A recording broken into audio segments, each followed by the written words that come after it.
ლექსების გამოფენის პროექტის იდეა გაჩნდა ბათუმში 2003 წელს, როდესაც მეგობრებთან ერთად გადავწყვიტე სახლში მომეწყო მეგობრების შემოქმედების გამოფენა. უნდა გამოფინეს სახლში მათი ნახატები, ხელნაკეთები, ასევე ლექსები.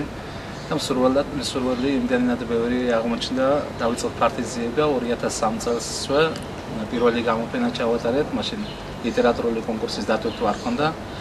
შემდეგ 2003 წლის ბოლოს ზურაბ გორგილაძემ ბათუმელმა დიდმა ქართულმა პოეტმა გზა დაულოცა ამ პროექტს და შევარჩიეთ ჟიური ბათუმელი პოეტების წერათა კავშირის წევრები იყვნენ, ბათუმელი პოეტები ჩავსი ჟიურის წევრებად და ზურაბ გორგილაძე, ვახტანგ გლონტი, ბელა ქებურია ამ შემადგენლობით ჩატარდა პირველი კონკურსი, მხოლოდ პოეზიაში, პირველად იყო ლიტერატურული კონკურსი პოეზიაში, ლექსების გამოფენა.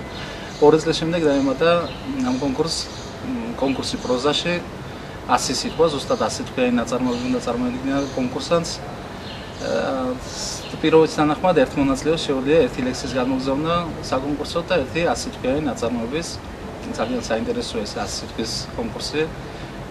ბევრი დაინტერესდა მთელი საქართველოს მასშტაბით უკვე 2008 წლიდან კეთდება ყოველწლიურად და ერთგვარ ტრადიციად იქცა ბათუმისთვის მე ვიტყოდი საერთო მნიშვნელობა აქვს ამ ქართულ პროექტს, რადგანაც ქართული სიტყვა ბათუმში ბევრად უფრო ფასობს ამ ეტაპზე მოგესალმებათ. პროგრესირებადი პროექტია და ყოველწლიურად მატულობს მონაწილეთა რაოდენობაც. წელს ძალიან დიდი პროცენტულობით ჩაერთნენ ემიგრანტები, რაც სასიხარულო ფაქტია და ასევე ყოველწლიურად აზროვნიან ოკუპირებული ტერიტორიიდან ქართველები ბათუმში საკონკურსო მასალას. ყოველწლიურად ასევე იბეჭდება ლექსების გამოფენის წიგნები, ხედავთ წიგნებს. ესეც პროგრესირებადია, მე ვფიქრობ, თავდაპირველად ბროშურის სახე ჰქონდა უფრო, ახლა უფრო აკადემიურ დონეს მივახციეთ ლექსების გამოფენა და 100 სიტყვის ნაწარმოებები ერთ წიგნში იბეჭდება და უკვე მეხუთე, მეექვსე წიგნი გაიბეჭდა ამ პროექტის ეგიდით. რაც შეეხება ჟიურის შემადგენლობას, ექსპერიმენტული პროექტია, ამიტომ მას თავისუფლებას მივაძლევთ სხვადასხვა წელს, სხვადასხვა შემადგენლობის ჟიური იყოს კონკურსში. ერთი პერიოდი იყო ბათუმელი პოეტებით დავაკომპლექტდნენ მთლიანად, შემდეგ უკვე საქართველოს მასშტაბით იყო ნაწილი ბათუმელი, იყო ნაწილი საქართველოს სხვადასხვა რაიონებიდან. წელს მე ვფიქრობ ძალიან კარგი შემადგენლობა იყო, ბატონი ბაატამასუშვილი ჩაერია, კონკურსში ჟიურის წევრი იყო, გიორგი ლობჟანიძე, ზაზა ბიბილაშვილი, ზაალ ებანოიძე, ასევე ნინო სადღობელაშვილი. მთლიანობაში უნდა ითქვას ჟიურის შემადგენლობა ისეთი ავტორიტეტული სახეებია, რომ ერთი მეათე გამოფენა უწევს აჭარის მასშტაბით 3-ჯერ ჩატარდა, საქართველოს მასშტაბით 5-ჯერ, ანუ 8-ჯერ ჩატარდა უკვე და მეათე საიუბილეო, ვფიქრობ, უნდა ჩატარდეს მართლა საიუბილეო სადღესასწაულო საზეიმო სახე უნდა მიეცეს და ვფიქრობ, ვინც კი ჟიურის შემადგენლობაში ყოფილა აქამდე ისინი დაუპატიჟეს ბათუმში და ასევე გამარჯვებულები სხვადასხვა დროს. პირველი, მეორე, მესამე ადგილები ვლინდება როგორც პოეზიაში, ასევე პროზაში. ნებისმიერი მსურველი აგზავნის საკონკურსო მასალას 3 თვით ადრე, შემდეგ ჟიური მუშაობს. განსაკუთრებულად ხაზგასასმელია ის ფაქტი, რომ ავტორის ვინაობა არ იცის ჟიურიმ გამარჯვებულის გამოვლენამდე. ეს გამარჯვებულის გამოვლენა უკვე ბათუმში ხდება. როგორია სტრუქტურა ჟიურის მუშაობის, თავიდან აგზავნიან 500 ნაწარმოები, წელს იყო 520-მდე ნაწარმოები შემოვიდა პოეზიაში.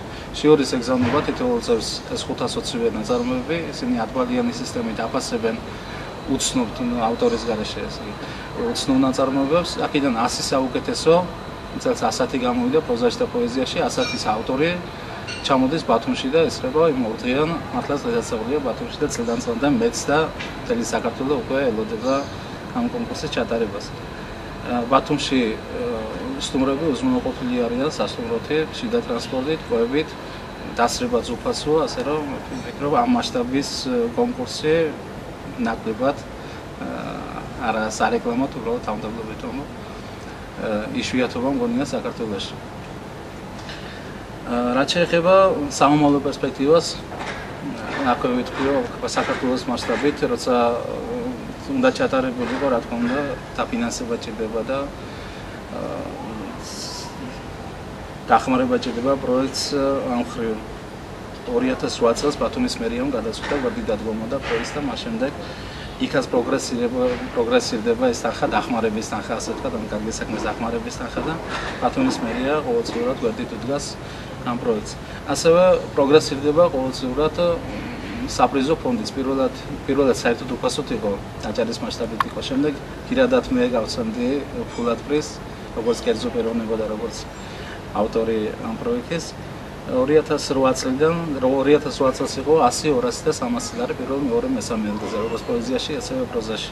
შემდეგ 200, 150, 100 და ასე ნელა-ნელა დღესდღეობით 700, 500 და 300 ლარია, ვფიქრობ, ერთი ლექსისთვის, ან ერთი ასეთ თქვენი ნაწარმოებისთვის მშვენიერი სოლიდური თანხა.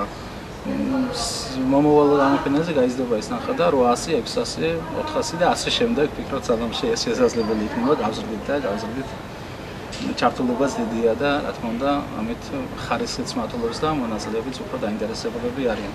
შემოდგომაზე ვფიქრობთ ემიგრანტებისთვის, მხოლოდ ემიგრანტებისთვის ჩავატაროთ, ეს ძალიან მოსაფერებელი ხალხია.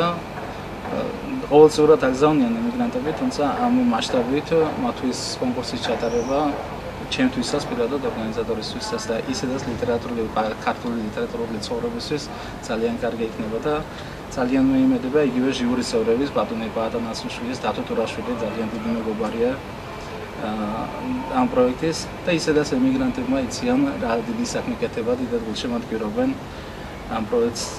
მეიმედება ბევრი მიიღებს მონაწილეობას. სხვათაშორის Facebook-ზე შეიქმნა ლექსების გამოფენის ჯგუფი, სულ რაღაც 2 თვეა და დღეისათვის 10,000-მდე აქტიური მომხმარებელი ყავს. ამ ხრივაც მე ვფიქრობ პროგრესირდება და რეკლამა ხდება ძალიან დადებითად ამ პროექტს. მომავალი გამოფენა აი ემიგრანტების შემოდგომაზე იქნება და მაისში, ყოველი წლის მაისში ან აპრილში დაგეგმილია მიმდინარე გამოფენა, ერთი ალბათ მე უკვე საქართველოს მასშტაბით მე-10 საიუბილეოს ვამბობ. შემოდგომაზე ემიგრანტების კონკურსია დაგეგმილია.